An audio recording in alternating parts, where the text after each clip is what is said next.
Assalamualaikum warahmatullahi wabarakatuh. Selamat siang peserta mata kuliah Desain Armatur Lampu. Selamat bergabung di perkuliahan semester ganjil tahun 2020-2021. Sebagai bentuk kegiatan pertama kita di mata kuliah ini, saya ingin memberikan sedikit gambaran tentang mata kuliah Desain Armatur Lampu. Jadi ini ada quote ya, semacam quote lah, bagaimana kemudian kita nanti bisa memahami desain-desain armatur sampai bentuk jadinya gitu. Jadi ada sedikit narasi gitu ya.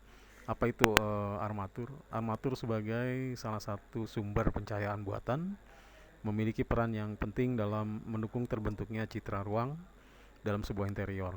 Karena fungsinya tersebut, maka desain armatur hanya akan berhasil bila kita dapat memahami masalah-masalah teknis dan estetik yang dititipkan pada bentuk armatur akhir dalam karya-karya kita. Jadi nanti di bagian akhir karya-karya Anda ini itu adalah gambaran ya dari bagaimana Anda memahami masalah-masalah teknis dan estetik. Bila pemahaman teknis Anda sebaik dengan pemahaman estetik, maka tentunya desain yang dihasilkan juga nanti akan sangat baik ya. Dalam bentuk 1:1 secara fungsional dia juga bisa bekerja, berfungsi, nyala, dan secara estetik juga dia representatif terhadap konsep yang Anda usulkan dari awal perkuliahan. Jadi dua hal ini tidak bisa dipisahkan ya. Jadi kalau Anda secara teknis menguasai, maka estetik itu akan mendukung. Anda memahami estetikanya, Anda juga harus bagaimana tahu masalah-masalah teknis yang ada di belakang pembuatan armatur lampu tersebut. Jadi ini dua hal yang sebetulnya saling berkait ya. Jadi boleh dibilang 50-50 lah. Nah, kalau Anda bisa menguasai dua hal ini, tentunya ke depan tidak akan begitu masalah ya untuk membuat karya desain yang baik dari armatur lampu nanti yang Anda usulkan gitu. Oke, di lapangan ya, di pasaran kita kenal jenis-jenis armatur berdasarkan fungsi. Jadi ini lebih ke bahasa populernya ya. Kita ketahui ada 4 jenis lampu yang populer di masyarakat diketahui. Standing lamp atau lampu berdiri ya. Anda bisa lihat, bisa browsing di Google ya, atau Anda jalan-jalan ke mana, ke S1ware atau ke tempat-tempat yang memang khusus menjual lampu-lampu. Kita singkat saja SL ya, lampu berdiri atau standing lamp. Yang kedua hanging lamp atau lampu gantung ya. Ini juga banyak kita temui baik di rumah tinggal, di hotel, di kantor gitu ya. Kita coba singkat saja HL. Jadi nanti dalam diskusi kita nanti kita bisa singkat ya apa itu SL, HL. Yang ketiga table lamp. Table lamp ini sangat umum ya, atau lampu meja sangat umum dijumpai di hampir banyak tempat ya, di interior ya, di kantor, di hotel, di rumah, di galeri, dan di beberapa tempat yang memang secara representatif itu table lamp ini ada gitu. Dan yang terakhir mungkin wall lamp, lampu dinding ya.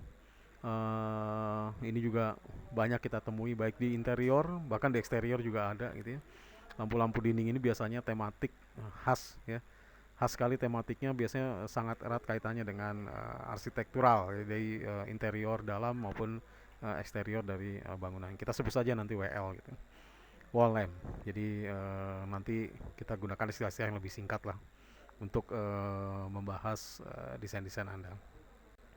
Oke, saya lanjutkan. Jadi di mata kuliah ini ada hal yang sangat mendasari, yaitu bagaimana kita mengetahui komponen dasar dari armatur lampu ya. Komponen dasar ini biasa kita sebut dengan fitting ya, fitting lampu. Ini dari zaman dulu ya.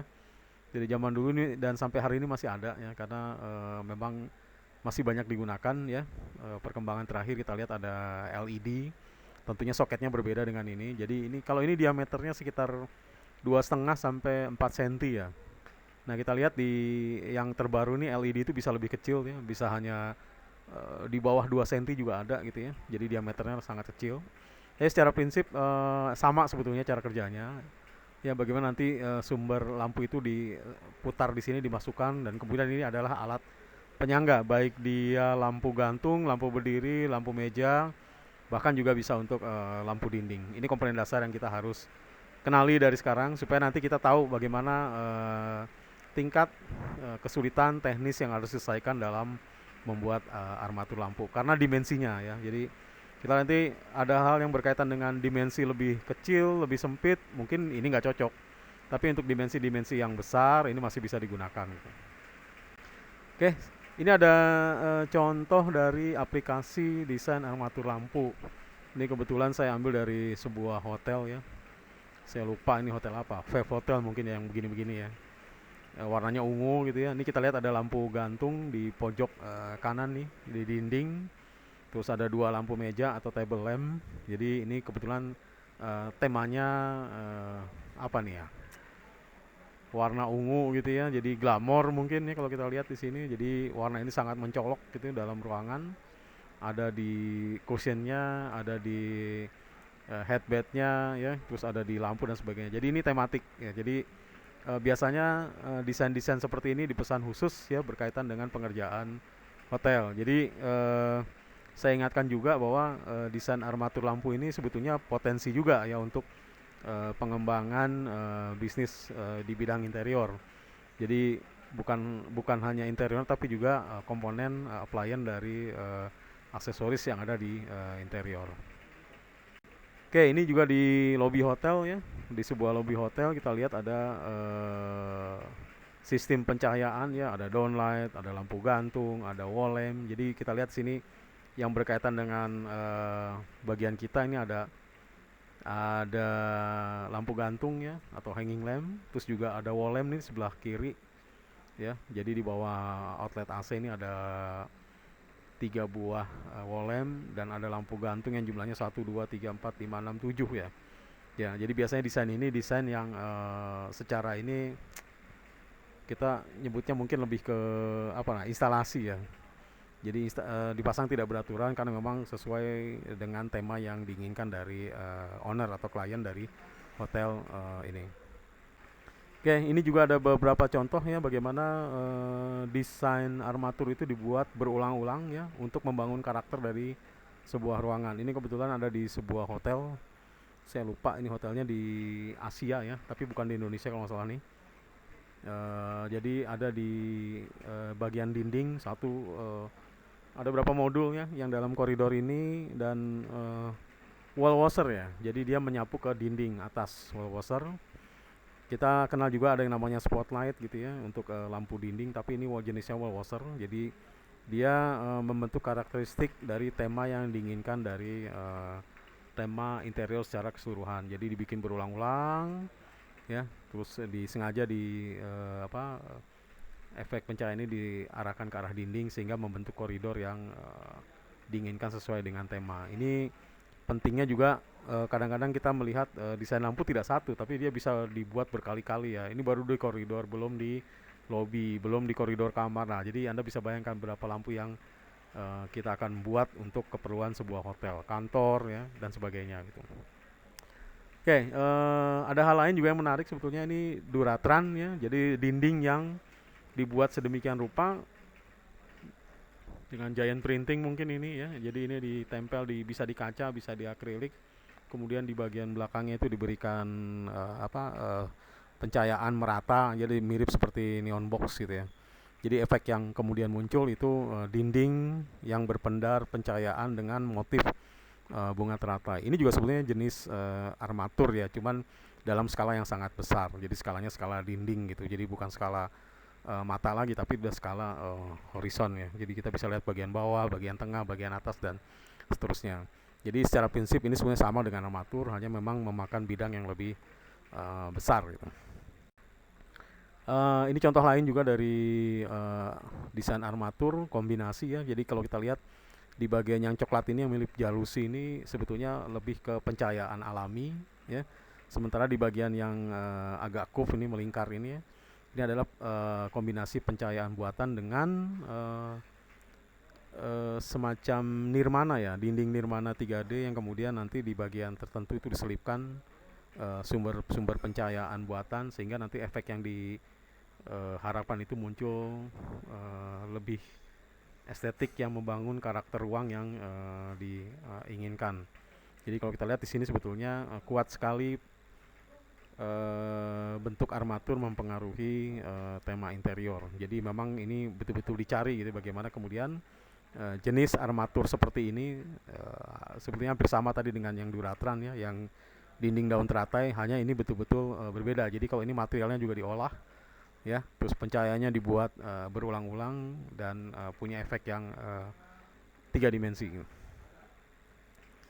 Oke, jadi di bagian terakhir pengantar untuk pertemuan pertama ini saya coba mengingatkan kembali. Jadi apa-apa yang tadi bisa kita lihat sebagai sebuah contoh itu hanya bisa dipahami ya, hanya bisa dipahami oleh kita nanti dalam mendesain itu apabila kita mau mendalami, mengenal bahan dan proses dari desain-desain atau produk-produk lampu yang kita lihat ya hari ini. Jadi kita akan belajar dulu dari yang sudah ada. Kenapa bentuk lampunya begitu, kenapa bahannya begitu gitu ya. Terus kita cari tahu terlebih dahulu bagaimana proses pengolahan bahannya, karakter bahannya, sifat fisikalnya, ya kekuatannya dan sebagainya. Prosesnya seperti apa. Ya, jadi kalau kita bisa melakukan hal tersebut, maka kita mungkin tidak akan salah pilih nanti ya. Kita akan mencoba mencari bentuk dulu atau kita mencari teknik pengerjaannya dulu. Ya, bentuk atau bahan ya. Karena bisa jadi kita dapat bentuk diilhami dari bahan. Kita bisa dapat kita bisa menemukan bahan yang tepat ya, yang pas dengan memahami bentuk gitu. Jadi sama seperti tadi yang di awal saya jelaskan ada masalah teknis dan estetik. Jadi sebenarnya kita timbal balik. Jadi kalau kita tahu bentuk, estetik, maka kita harus bertanggung jawab juga tentang masalah teknisnya. Mengidentifikasi masalah teknis dan non teknis ya, karena sifatnya instalasi ya. Jadi si lampu ini nanti akan didesain, ada berapa komponen, ada armaturnya, ada masalah kelistrikannya dan sebagainya. Tapi kita applied ya. Jadi kita tuh kan pengguna ya, user. Jadi beberapa bahan tuh sudah ada di lapangan ya. Nanti ada kabel dimmer sudah ada, ya ada fitting juga sudah ada. Hanya yang jadi masalah kita adalah kecocokan kita untuk bisa menemukan bentuk dengan fitting lampu yang sesuai. Jadi kalau tipis tuh harus bagaimana fittingnya. Ya kalau dia tebal kita bisa pakai yang standar mungkin gitu ya. Jadi masalah-masalah teknis nanti pelan-pelan kita akan coba selesaikan lewat asistensi lah. Dan bagian paling belakang ini adalah tren, desain, dan sejarah. Jadi ini penting karena tren desain atau sejarah ini bisa membantu kita untuk konsisten dalam menentukan bentuk, konsisten dalam memilih material, konsisten dalam menentukan teknik pengerjaan dan sebagainya. Karena biasanya kalau kita taunya tanggung gitu ya sedikit tentang tren desain lampu yang kita pilih, jadinya nggak maksimal gitu ya. Sambil contoh misalnya Anda tertarik dengan tren-tren desain di era Art Deco gitu ya, tapi kita nggak mau belajar sejarah Art Deco itu seperti apa ya. Jadi kadang-kadang nanti desainnya nggak nyambung ya, temanya Art Deco tapi armaturnya jadinya tidak Art Deco gitu ya, bahkan lebih modern gitu. Nah, dengan kita coba cari tahu sejarah dan tren desain, nanti kita akan juga bisa lihat lagi ke bagian pertama. Kita jadi tahu bahan, kita jadi tahu proses ya, kita jadi tahu juga masalah-masalah teknis yang dulu begitu sekarang bisa nggak begini gitu ya. Jadi artinya 3 hal ini kalau kita mau pelajari, kita mau dalami, maka nanti kita bisa menemukan bentuk yang fit dengan konsep desain yang kita punya, termasuk juga realistis buat dikerjakan gitu. Nah, ini mungkin bagian penting dari pertemuan pertama. Kita coba mengenali terlebih dahulu apa sih yang mau dikerjakan selama 1 semester ini, sehingga nanti waktu yang kita punya selama 1 semester dengan durasi 15 kali pertemuan ya, asistensi dan sebagainya, mungkin kita bisa pelan-pelan untuk bisa memahami ketiga hal ini sampai waktu yang kita bisa tetapkan untuk pengerjaan desain 1:1. Oke, itu saja pengantar dari saya untuk pertemuan pertama. Jadi nanti kalau ada hal yang berkaitan dengan informasi lanjutan atau hal yang berkaitan dengan persoalan tanya jawab, nanti kita bisa lanjutkan di grup nanti yang kita akan buat, entah dalam Line atau dalam WA. Oke, terima kasih. Wassalamualaikum warahmatullahi wabarakatuh.